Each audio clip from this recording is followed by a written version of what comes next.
Nellore corporation దగ్గర municipality workers పైన ఈరోజు లాఠీ చార్జ్ అని నిరసిస్తూ అదేవిధంగా లాఠీ చార్జ్ ని వ్యతిరేకిస్తూ ఈరోజు సిఐటి ఆధ్వర్యంలో రాష్ట్ర వ్యాప్తంగా మున్సిపల్ కార్యాలయం దగ్గర ఆందోళన కార్యక్రమం పిలుపుకోవడం జరిగింది. అందులో భాగంగా గుత్తి పట్టణంలో మున్సిపల్ కార్యాలయం దగ్గర మున్సిపల్ వర్కర్ల యూనియన్ సిఐటి ఆధ్వర్యంలో ఆందోళన కార్యక్రమాలు చేస్తాం. ఎందుకు ఆందోళన అంటే గత ఏవైతే హామీలు ఉన్నాయో, ఏవైతే మున్సిపాలిటీ వర్కర్ల సమస్యలు ఉన్నాయో వాటిని పరిష్కరించాలని చెప్పి వాళ్ళు శాంతియుతంగా అక్కడ నిరసన జరుపుతుంటే వాళ్ళని మహిళలను చూడకుండా అరెస్ట్ చేసి వాళ్ళపైన లాఠీ చార్జీ చేయడం ప్రభుత్వానికి సిగ్గుచేటు. ఈరోజు వాళ్ళని మేము గొంతెమ్మ కోరికలు కోరడం లేదు.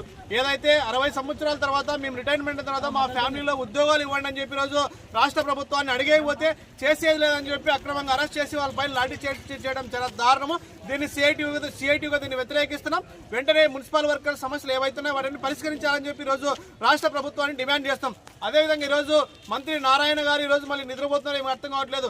వాళ్ళు వయసు అయిపోయి కొద్ది 60 సంవత్సరాలు పూర్తిగా ఈ మున్సిపాలిటీకి సంబంధించిన పారిశుద్ధ కార్మికులు నిఘ్నమై వాళ్ళ ఆరోగ్యాన్ని పణంగా పెట్టి ఇక్కడ ఉద్యోగాలు చేసి ఈరోజు వాళ్ళు 60 సంవత్సరాలు రిటైర్మెంట్ అయితే వాళ్ళకి ఎలాంటి బెనిఫిట్స్ చాలి బెనిఫిట్స్ అదేవిధంగా చాలని సౌకర్యాలతో రిటైర్మెంట్ అవుతున్నారు. వెంటనే వాళ్ళ కుటుంబంలో ఉద్యోగాలు ఇవ్వాలని చెప్పి సిఐటిగా డిమాండ్ చేస్తాం. లేదంటే రాష్ట్ర వ్యాప్తంగా ఆందోళన కార్యక్రమాలు చేస్తామని చెప్పి ఈ రాష్ట్ర ప్రభుత్వాన్ని హెచ్చరిస్తున్నాము.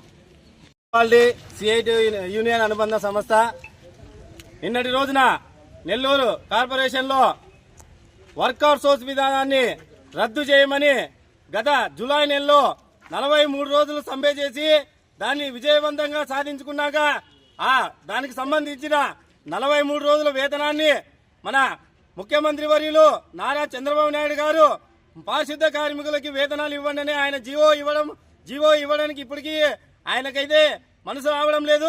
మన కార్మికులు నిన్నటి రోజున గత ఏం చేశారు, 43 రోజులు వేతనాలు ఇవ్వమని, అదేవిధంగా గత ప్రభుత్వంలో రావాల్సిన జీవోలు ఏదైతే 60 సంవత్సరాలతో రిటైర్మెంట్ అయిన కార్మికులకి 75,000 రూపాయలు వాళ్ళకి కావాల్సిన జీవోలని విడుదల చేయాలని నిన్న సామరస్యంగా అదేవిధంగా కార్మికులందరూ అదేవిధంగా మున్సిపల్ కార్పొరేషన్ ఆఫీస్ దగ్గర కూర్చొని ధర్నా కార్యక్రమం చేస్తుంటే మన మున్సిపల్ శాఖ మంత్రివర్యులు ఆ కార్మికులని మహిళలు అనుకోకుండా ఈడ్చి తన్ని గాయాల పాలు చేసి వాళ్ళపైన అక్రమ అరెస్టులు పెట్టాడు. కాబట్టి ఈ మంత్రి నారాయణ గారికి ఈ ప్రభుత్వానికి ఇదే డిమాండ్ చేస్తున్నాం. అయ్యా, మీతో పోరాడడానికి మాకు ఇదేం కొత్త ఏం కాదు. గతంలో 279 జీవో కోసం దాన్ని రద్దు చేయాలని అనేక పోరాటాలు చేశాం. ఇదేమి మాకు కొత్త ఏం కాదు. అయ్యా, మేమేం గొంతెమ్మ కోరికలు అడగడం లేదు. మాకి సంబంధించిన సమాన పనికి సమాన వేతన అడుగుతున్నాము, కావాల్సిన జీవోలు అడుగుతున్నాము.